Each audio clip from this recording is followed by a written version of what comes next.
ওই দিক দিয়ে বের হওয়ার জায়গা নাই না? হ্যাঁ, ওই দিক দিয়ে ওই ওনারা তো ভিতরে ঢুকতে দিচ্ছে না। সেটাই আমি আসছিলাম, করতে যাচ্ছেন। আমি হচ্ছে নারায়ণগঞ্জ থেকে চলে যাবেন? শামসুলক ফরিদপুর কবর জিয়ারত করলাম, এটা একটু দেখে যাই, ওরা দিতেছে না। চলে যাবেন? জি, আমাদের টমটম আছে, এই জন্য। আমারও আছে। আপনারা আছেন? না, আপনারা করতে আসছেন? আমরা চট্টগ্রাম থেকে। সুবহানাল্লাহ।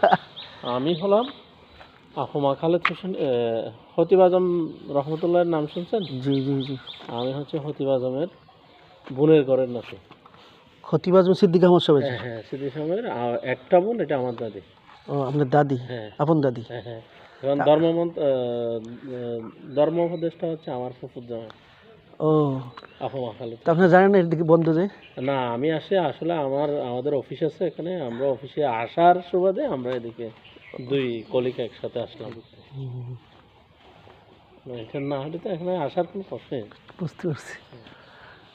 আমারও ওই মাসিক ছুটি থাকে 3-4 দিন, তো চিন্তা করলাম যে একটু ঘুরে আসি। যাইতাম চিটাগাং আপনাদের ওইদিকে। শামসুল হক ফরিদপুরের খবর কোথায়? এইটা ওই যে গহরডাঙ্গা মাদ্রাসাটা আছে না, ওই মাদ্রাসার ভিতরেই। চাকরির সুবাদে কয়দিন এখানে চাকরি? আমার 10-12 দিন হয়েছে। ও, এই জন্যই আপনার এদিকে একটু ঘুরে। কি না, বেশি দেরি হবে না, একটু দেখে আপনার নামাজটা বেরো। আমার তো 2 রাকাত, বুঝে নেই। আসো, তালা লাগাইছো না? ঠিক আছে।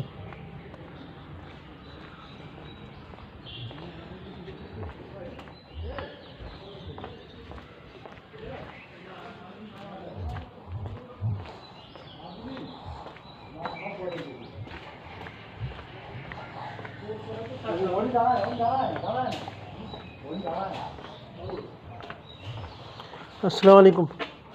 কি এটা? পিঁপড়া বাজারের ভিতরে যে বাড়িটা, ওটা কি বঙ্গবন্ধুর বাড়ি? হ্যাঁ, ও, ওইটা হচ্ছে পুরাতন বাড়ি, আর এখন নতুন বাড়ি বানাইছে হচ্ছে ওই পাশে, যে ওই 1 নম্বর গেটে হ্যাঁ হ্যাঁ হ্যাঁ। পাশে ওইখানে। তো এরা তো ভিতরে ঢুকতে দিতেছে না। ভিতরে এখন সময় শেষ হয়ে গেছে তো, হ্যাঁ, আর এই গেটতে ঢুকে ওই দিকতে বাড়ানো যায়, তাছাড়া তাও তো বললাম, তাও দেয় না। পুরোটা আগা মাথায় এখন আর ঢুকতে যায়। তাও তো দেয় না। আমি বললাম এই গেট দিয়ে ঢুকে ওই দিক দিয়ে বেরোবো, তাও দেয় না। এটা হচ্ছে দেখা গেলো আবার উপরে কোনো নির্দেশ থাকতে পারে, যিনি বন্ধ রেখেছে। তো ফাইজলামি।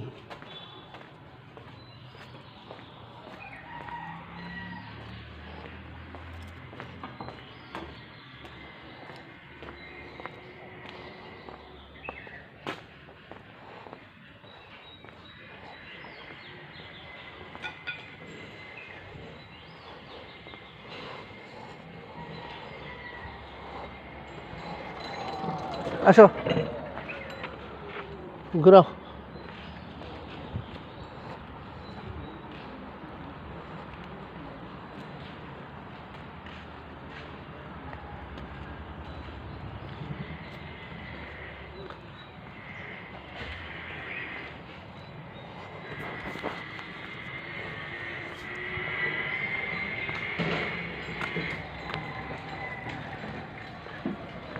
দেখবেন?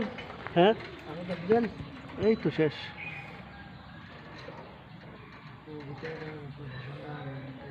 হ্যাঁ, ঠিক আছে।